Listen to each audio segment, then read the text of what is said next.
Good morning, everyone. And I say that because I'm recording this at 4 a.m. Because I felt I had to. I didn't expect to be recording anything today, which is why, obviously my hair and my beard are suboptimally, uh, you know, um, positioned right now. Of course, I'm not wearing pants. Also, I'm wearing this shirt. I don't like wearing this shirt when I'm streaming. It makes me feel like I'm a little sailor boy, I don't know. This is besides the point. Look, okay. Just a few days ago, in the wake of the bombshell report from Politico, the leak of the draft Supreme Court opinion showing they intended to overturn Roe v. Wade, in addition to yeah, some other stuff, I said that overturning Roe v. Wade is just the beginning. Um, the goal of Republicans in this instance is to maximize the suffering of as many people as possible. And they're going to be going after contraception like that. And you know what?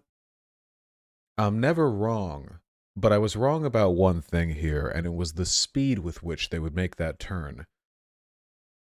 Here you have McConnell saying a national abortion ban. So this would mean nobody can get an abortion, not even leave it up to the states. So much for leave it up to the states. Nobody can. But then we have this. Breaking Arizona GOP Senate candidate calls for condoms to be banned in all states. Yeah, I know. Anyway, of Marsha Blackburn, U.S. Senator, has proposed a plan wherein birth control should only be legal for married couples. Brilliant stuff there, right? Uh, Birth control should only be legal for married couples. Ban all condoms. These are the political prescriptions of the utterly deranged. You have to be psychotic to propose these things. Nobody stands to benefit from them. The banning of contraception would cause a greater need for abortions. People have always said, well, if they care so much about preventing abortion, why don't they support free and easy access to sex ed and contraceptives, both of which reduce unwanted pregnancies? And the reason for that is because they want you to suffer. Listen, I don't want to sound like a broken record on this, okay? They're just evil. They're fundamentally evil. They're the only reason they care about holding political power is because it allows them to inflict misery on groups of people they don't like, which in their case, I imagine, is pretty much all of them. Uh, these are these are not human beings. They are demons wearing human flesh. You know, Sociology and sociological analysis are very useful for telling us why things are the way they are, why people are the way they are to an extent, what environmental influences bring people to the positions they're at. And I feel like we've kind of recognized that as a culture because we're increasingly interested in stories where people who do bad things have reasons for doing those bad things. 100 years ago in those movie serials or whatever, the villain, the mustache twirling villain who ties dames up to the railroad tracks so the hero has to untie them and he can make his way out with the bank gold or whatever. Nobody cared why he did that. Nobody wanted to hear about his poor relationship with his mother or whatever.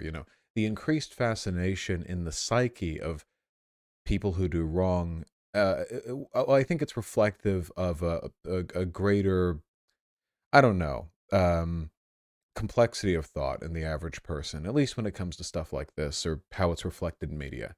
The issue is, and this is the thing that bothers me, okay? An explanation for why someone is the way they are is not the same as a justification for it. A lot of people, mostly liberals, but a lot of people, make the mistake of assuming that their opposition thinks the same way they do on a fundamental level. Like a lot of people make the mistake of analyzing conservative politics from a framework of rationality. Modern conservative politics. They're like, well, why would they do this? It must be beneficial in some way. Maybe if you had a different value set, their opposition to these proposals would be useful. Why do they oppose healthcare reform. Why do they do this, even though it seems to be so harmful? Well, there must be a reason. The reason is because they hate you. That's the reason. You know, um, I think this is going to become increasingly apparent with time. And I don't know how much of this is an advantage for us versus a disadvantage, because on one hand, the more unfettered hatred they have to express, the more we all suffer for it. But, you know, stuff like this is very, I don't know how you want to put it, mask off. I mean, just like imagine pitching this to the public. Imagine the American people not being able to buy condoms, right? Like imagine that ban going through. I mean, what would that even look like, right? What does this make the Republican Party look like? This isn't just any old nobody, by the way. This Senate candidate in Arizona, the runner-up to the mainline Republican candidate, Blake Masters, is given, you can guess it, $10 million from Peter Thiel, right? This dipshit, big tech billionaire guy, huge asshole, going up against Mark Kelly. I don't think that this Blake Masters guy is going to win the Republican primary, but if he did, it's not impossible that he takes out Mark Kelly in, come November. In which case we have what do you want to call him? An openly anti-condom senator. One of the most powerful people in the country. And this bullshit. Birth control should only be legal for married couples. That's weird, right? If you're encouraging births within a marriage, wouldn't you want... aren't married couples the ones you would want using the least birth control and everyone else the most birth control?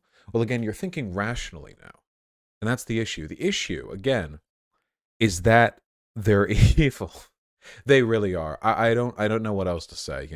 The bounds of my analysis here are really limited by the scriptures of YouTube terms of service. These are the logic behind the governance of these people is indistinguishable from the that like weird, like absolute empathetic disconnect you get when you hear about some serial killer on the news who like kills 20 people in some horrible way, or you're reading up on like what the Japanese did in China back in the 1930s, and you're like, how do people do this? How are humans capable of this? Well, I gotta tell you, and I'm really sorry to say, whatever sociological circumstances drive people to that position mentally where they're capable of doing that, it's not that uncommon. And sometimes you do it, through serial killing or ritualistic murder, or by acting with essentially zero supervision under an imperial army that's basically been given free rein to rape and pillage and torture. And sometimes, as is the case here, you're an incredibly powerful politician, and your methods for inflicting mass suffering are marginally more subtle. But morally, I really don't think they're in that different categories. What's that term? Social murder. Social murder. I'm using that term right. Hold on. Social murder. Let me see if I have that right. Coined by Engels. Oh, how did I not know that was coined by Engels? I must have known that in some way. A phrase used by Engels, whereby the class which at present holds social and political control, i.e. the bourgeois, I guessed that, places hundreds of proletarians in such a position that they inevitably meet a too early and unnatural death.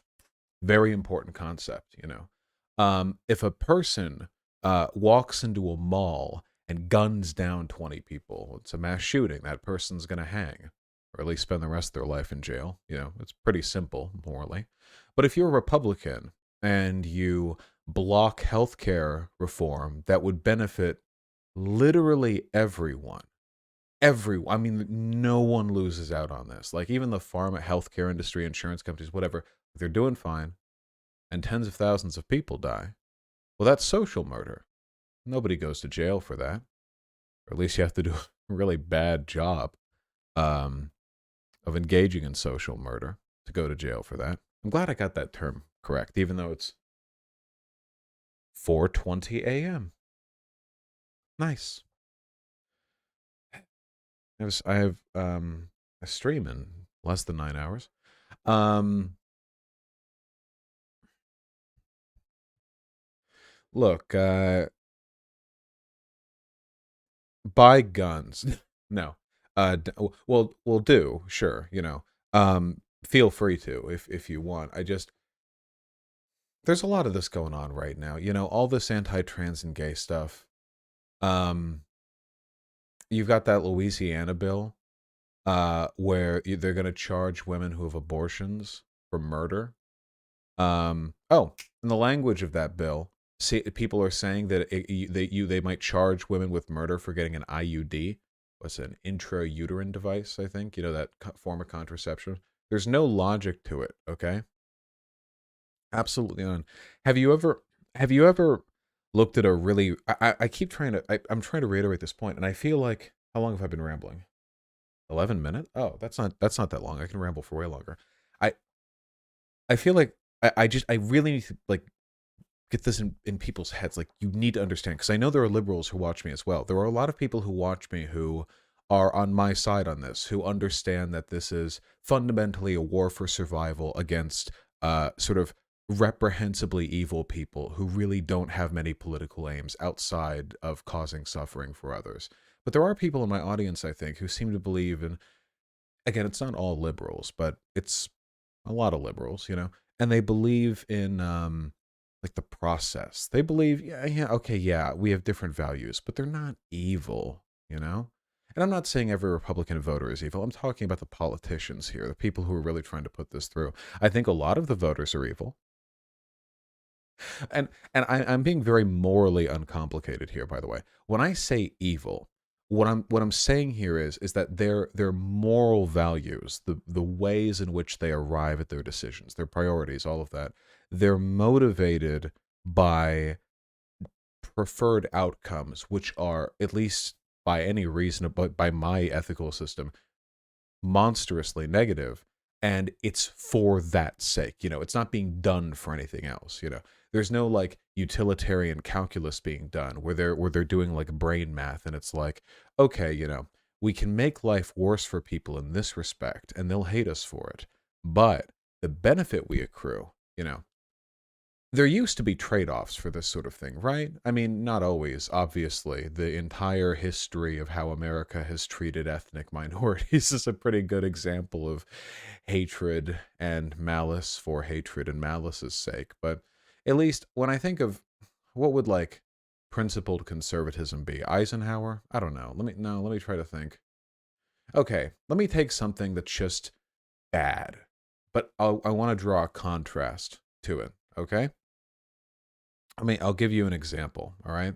Um, the Indian boarding schools to be an example, right? Part of the genocide that was committed against Native Americans, not just here, but also here, where there would be children in the native tribes that would be taken from their families, of course, basically kidnapped, and sent over to essentially these boarding schools.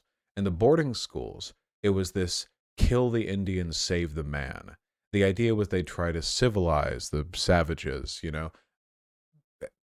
Hey, kid, your name's Jack now. Here's how you use a fork. I don't know. They try to just kick the native culture out of him.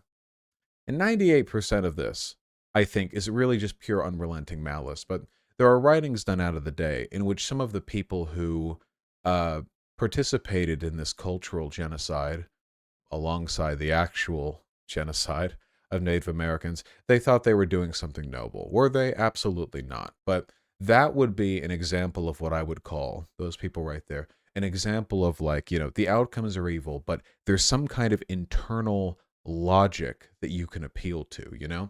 If a person really thinks like, okay, I understand we're kidnapping these native children and putting them in these horrible boarding schools and treating them terribly, and we're doing it for all these reasons.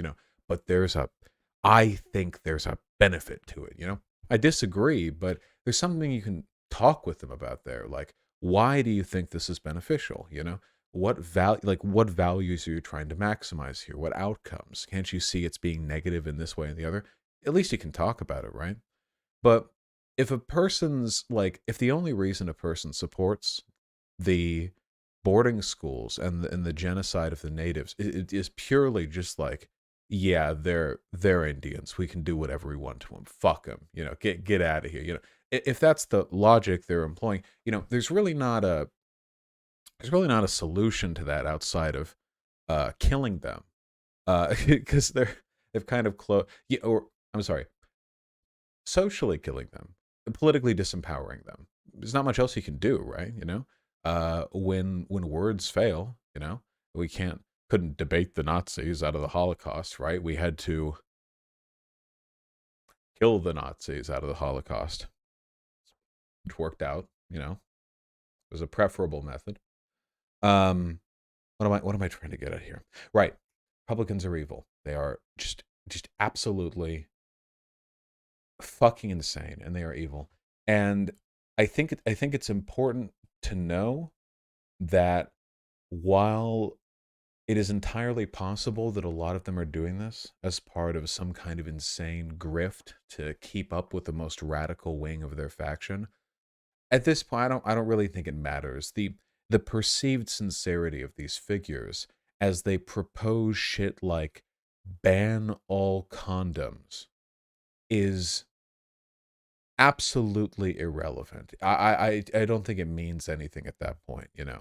Um, my hope is that the insane irrationality of these proposals, of these, messages or whatever, will alienate more moderate Republican voters. But my mind tells me that's just probably not going to happen, at least not that much, because the Republicans have always been very willing to be swayed by, the hinge vote, something that their entire political worldview rests upon. For a lot of them, it's abortion or gun rights. And I think a lot of these voters, I genuinely think that Republicans could just move towards like full on. We need to like start deporting ethnic groups. Like they just openly like the plague of Jewish people or what, just some crazy Nazi shit like that. And a lot of Republicans would go, I'm not on board with this, but the Democrats do want to make abortion legal again. So, and then they would go and vote for Hitler too. Yeah, I don't know. Buy guns, folks. Take care of yourself. It's a dangerous country. It's going to get more dangerous with time, unfortunately. Oh, and don't buy those Jimmy Dore type, figures bullshit when they talk about how what we need to do is talk about economic solutions that affect the real.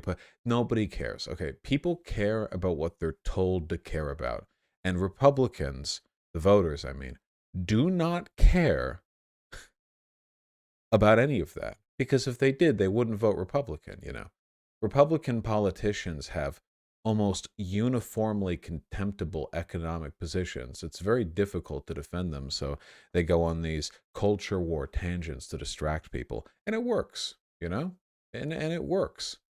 Republican voters vote because they're shit scared of transgender first grade teachers instilling critical race theory values in their young students. Like that's what they have in their mind. And yeah, it's just if the economic arguments were a meaningful factor here, um, we wouldn't see the voting results that we do. It's a propaganda war, one that Democrats are not capable of fighting, and we know that because the Democrats have to do all of fuck and all for Republicans to throw a shit fit.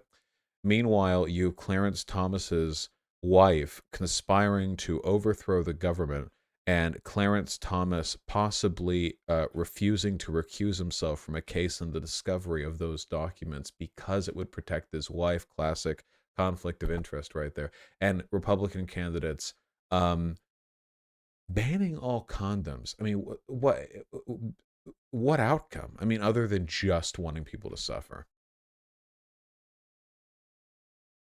Well, that's it, isn't it?